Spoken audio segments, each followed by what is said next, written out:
tardes. Hoy vamos a presentar una auscultación del pulmón. A continuación vamos a ver los tres segmentos del pulmón en donde debemos auscultar.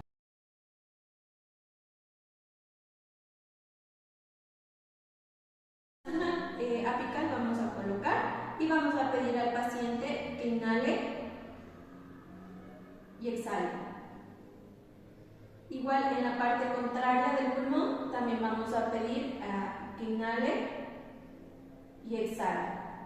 Y en la parte media vamos a pedir al paciente que alce el brazo, inhale y exhale.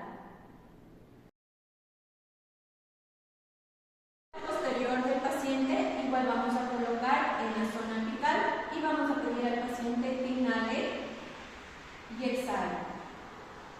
Igual en la parte contraria vamos a hacer como un zigzag, igual inhale y exhale.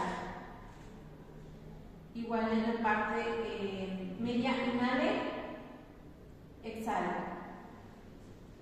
Inhale, exhale.